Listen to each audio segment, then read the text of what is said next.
Bonjour. Alors aujourd'hui avec mon mini assistant, on va vous présenter une expérience que vous pouvez faire à la maison. Alors, vous demandez à vos parents, parce que vous avez peut-être tout le matériel nécessaire à la maison. Alors pour cette expérience, vous avez besoin de vinaigre blanc, mais n'importe quel vinaigre fera l'affaire. Vous avez besoin de bicarbonate de soude, vous avez besoin d'une balance de cuisine, une petite bouteille d'eau, ou une grande, ça fonctionne aussi, alors sans le bouchon, un ballon de baudruche et éventuellement un ou deux entonnoirs. Mais vous pouvez faire sans les entonnoirs, c'est faisable. Voilà, donc en fait on va étudier la réaction, la transformation chimique entre le vinaigre. Donc le vinaigre contient de l'acide acétique, c'est cette molécule qui va réagir ici. Donc la réaction entre le vinaigre blanc et le bicarbonate de soude. Alors on va commencer par, on va étudier l'évolution de la masse au cours de cette transformation chimique. Donc comment va varier la masse au cours d'une transformation chimique. Donc on commence par poser la bouteille sur la balance avec un entonnoir pour y verser de l'acide acétique. Alors je vais mettre environ 50 grammes, c'est environ, donc vous mettez un fond dans la bouteille, ça va vous représenter à peu près 50 grammes de vinaigre, donc d'acide acétique.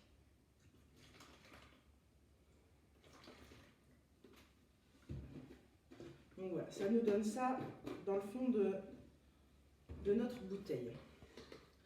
Ensuite, vous allez venir mettre dans le ballon de baudruche un petit peu de bicarbonate de soude. Donc ça doit vous représenter à peu près 10 grammes. Alors vas-y, tu peux verser. Et je peux. Oui, tu peux voir. Alors. Dans le ballon. Non, on ne peut pas voir dans les ballons. On ne peut pas voir dans le ballon, non, on ne peut pas voir dans le ballon, mais dans notre ballon de baudruche, ici à l'intérieur, on a mis le bicarbonate. Donc on va venir mettre ensuite le ballon de baudruche sur la bouteille, alors sans renverser le bicarbonate à l'intérieur. Donc pour l'instant, la transformation chimique n'a pas encore démarré parce que on n'a pas encore mis en contact notre bicarbonate de sodium ou de soude, c'est la même chose, et notre vinaigre. Donc j'essaie de faire en sorte que ce soit bien étanche. L'objectif c'est que rien ne s'échappe de cette bouteille. Et puis alors je vais venir refaire la tare, donc mettre ma balance à 0. Et je viens poser pour prendre la masse de tout mon système, donc c'est-à-dire de ce qu'il y a dans la bouteille, donc le vinaigre, le bicarbonate, et puis en fait j'ai la masse de tout l'ensemble. On lit la masse avant la transformation chimique, donc on attend que la balance se stabilise. Là on est entre 91 et 90 grammes. Donc une fois que la masse s'est stabilisée, on va pouvoir verser le contenu de notre ballon dans la bouteille.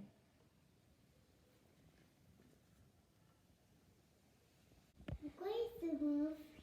Pourquoi il se gonfle? Ça c'est une bonne question, pourquoi il se gonfle. Alors on est en train de faire une transformation chimique. Donc qui dit transformation chimique dit formation d'une nouvelle substance qu'on appelle produit. Alors là, on ne va pas être capable d'identifier quelle est cette substance. Par contre, ce qu'on peut dire, c'est que cette substance, c'est un gaz qui a provoqué une effervescence dans la bouteille et qui a fait gonfler le ballon de baudruche. Donc une fois que la transformation chimique semble terminée, c'est-à-dire on ne va plus observer qu'une légère effervescence, on peut lire de nouveau la masse. Donc cette masse elle est toujours entre 91 et 90 grammes. Donc on va pouvoir conclure ici qu'au cours d'une transformation chimique, on a conservation de la masse. Cette masse ne varie pas. C'est-à-dire que la masse de nos réactifs est la même que la masse de nos produits à la fin de la transformation chimique. Alors pourquoi y a-t-il conservation de la masse au cours d'une transformation chimique? Donc pour l'expliquer, nous allons repartir du modèle de la combustion du méthane avec une molécule de méthane qui réagit avec deux molécules de dioxygène. Après la transformation chimique, on obtient une molécule de dioxyde de carbone et 2 molécules d'eau. Et nous avions vu la dernière fois qu'il y avait conservation de la matière au cours de la transformation chimique. C'est-à-dire qu'on a exactement le même nombre d'atomes dans les réactifs et dans les produits. Eh bien, ces atomes ont chacun une masse. Donc, si on a un atome de carbone, 4 atomes d'hydrogène, 4 atomes d'oxygène, au départ, ils vont avoir une certaine masse. Et à la fin, on a toujours notre atome de carbone, nos 4 atomes d'hydrogène et nos 4 atomes d'oxygène qui auront la même masse à la fin de la transformation chimique. On en déduit donc que la masse totale de nos réactifs est égale à la masse totale de nos produits. Il y a donc conservation de la masse au cours d'une transformation chimique.